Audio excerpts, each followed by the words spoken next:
Olá, queridos alunos, sejam muito bem-vindos a esse novo vídeo que nós vamos tratar aqui de reconhecimento do imobilizado CPC 27 e AS 16, certo? Então, o que é o reconhecimento? Reconhecimento é quando eu trago aquele item para dentro das demonstrações contábeis, tá certo? Então, o ato de reconhecer é trazer para dentro, tá? E o ativo imobilizado, então, deve ser reconhecido quando? O custo de um item de um ativo imobilizado deve ser reconhecido como ativo se e apenas se a. For provável que benefícios econômicos futuros associados ao item fluirão para a entidade. E B. O custo do item pode ser mensurado confiavelmente. Então, por exemplo, eu compro um trator para trabalhar na minha fazenda, tá certo? Então eu vou lá e pago por esse trator. E esse trator, eu espero que ele me gere dinheiro, né? Produzindo bens, me ajudando a produzir lá a atividade agrícola que eu tenho.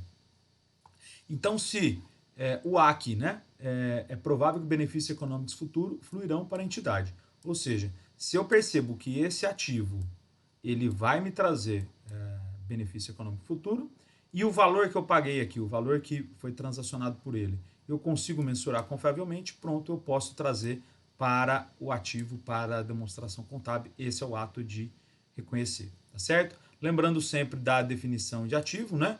Que é um direito, né, tem o potencial de produzir benefício econômico, e eu preciso controlar esse ativo, ou seja, eu preciso cercar que os benefícios desse ativo venham para mim, eu tenho o direito sobre esses benefícios, e obviamente ele tem um potencial de produzir esse benefício econômico. Tá? Então, uma grande, só para vocês, alguns exemplos aqui, né? Então, uma grande rede de estacionamento está estudando a compra de motores adicionais para instalar em suas cancelas. Então, ele já tem lá uma rede de estacionamento, ela já tem as suas cancelinhas aqui, né? Só que ele está querendo comprar um motor adicional. Isso se deve às constantes quebras dos motores principais e o transtorno operacional e aos clientes que isso causa. Esses motores adicionais custarão R$ 2.000 cada e a empresa estima adquirir 500 unidades. Né? Então, eles querem pegar essa cancelinha aqui e colocar um motor adicional aqui dentro. Tá certo? Dado que as cancelas já possuem motores, os motores adicionais a serem adquiridos atendem à definição de ativo e podem ser reconhecidos nas demonstrações contábeis. Né? Então, algumas perguntas que a gente deve se fazer para qualquer ativo. Então, eu espero que os motores sejam utilizados por mais de um período? Essa é a primeira questão, né? Para ser um ativo mobilizado, eu preciso que ele seja utilizado por mais de um período. E a probabilidade de uso desse motor, segundo motor, ele é remota ou ele vai utilizar sempre, né? Tem alguma exigência legal, por exemplo? Isso pode ser importante. Se tiver uma exigência legal, eu não tenho como me furtar a fazer isso, eu tenho que fazer, então é óbvio que ele vai ser ali um ativo, tá? Então, o que esse motor adicional pode, né? Ou a gente pelo menos espera? Que ele vai ter mais segurança aos clientes e aumentar a satisfação, porque imagina você sair lá do estacionamento e a cancela não abrir, ficar quebrada, até chegar um outro empregado e abrir para você, né? Tem algum transtorno, alguma questão sobre isso. Ele lá pode reduzir problemas operacionais, porque evita as urgências em reparos. Então imagina essa cancela que está num grande shopping, fluxo altíssimo de pessoas, num domingo ela quebra, eu tenho que chamar alguém para ir lá consertar, vou ter que pagar essa pessoa, vai ficar caro, né? Então eu evito a necessidade de dispor desse empregado, ou até mesmo desse terceiro, para consertar e ainda ter uma pessoa para ficar ali fazendo a coleta dos tickets e validando isso enquanto o motor ele não é consertado, né? Então colocar um segundo motor que quando o primeiro falha, o segundo já começa a funcionar, tem seus benefícios, né?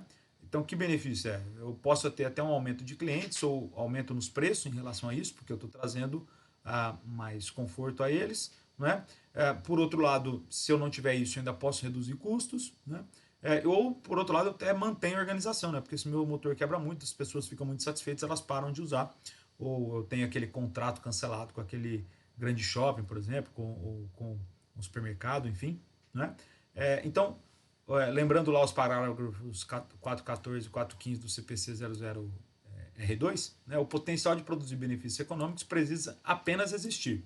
Não precisa ser certo ou mesmo provável que esse direito produzirá benefícios econômicos. Ou seja, mesmo se a probabilidade que produzirá benefícios econômicos for baixa. Então, se o potencial de produzir benefício econômico, mesmo sendo baixo, ele já está atendido a esse item da norma. Mas esse aí não creio que seja o caso, né?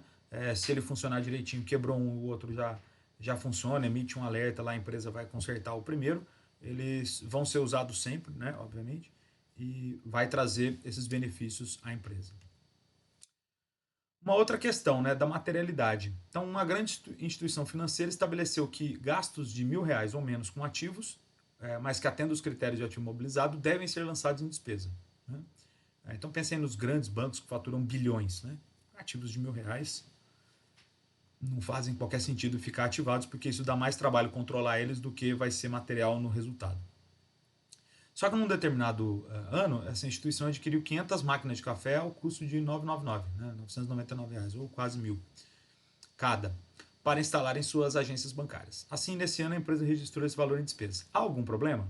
Né? Em geral, não. Mas que perguntas a gente pode se fazer? Né? Então, esse valor alteraria muito a DRE?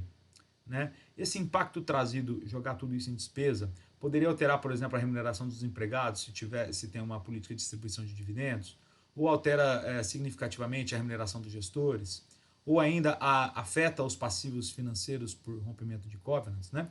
Então a empresa aqui vai ter que exercer o julgamento dela, se isso em conjunto fica um valor relevante, aí fica o total de quase R$ 500 mil, por exemplo. Bom, mesmo R$ 500 mil para uma empresa de bilhões ou ativos de muitos milhões, né? Será que esses 500 mil vão fazer diferença? Né?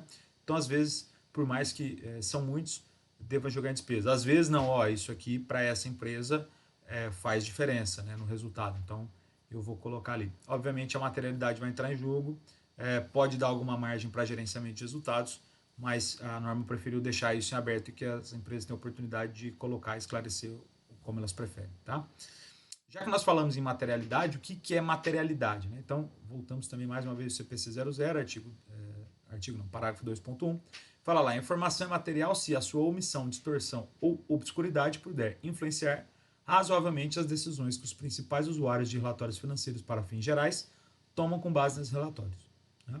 Então, em outras palavras, a imaterialidade é um aspecto de relevância específico da entidade com base na natureza ou magnitude, ou ambas, dos itens às quais informações do contexto relatório financeiro da entidade individual. Então, consequentemente, não se pode especificar um limite quantitativo uniforme. Né? Então, as empresas elas fazem as suas políticas contábeis, do quanto elas vão despesar ou ativar esses gastos com ativos. E aí, obviamente, isso vai ficar a critério dela. A materialidade é uma coisa muito importante que a gente sempre leva em consideração para fazer, por exemplo, esse tipo de julgamento. Certo? Então, resumindo aqui o reconhecimento, quando eu reconheço ativo, né? O ativo é quando eu tenho um direito de um recurso econômico, que é o potencial de produzir benefício econômico, que eu tenho controle, que é aquela capacidade de direcionar o uso e proteger que o fluxo de benefícios venha só para mim, não vá a terceiros, e eles são resultados de eventos passados.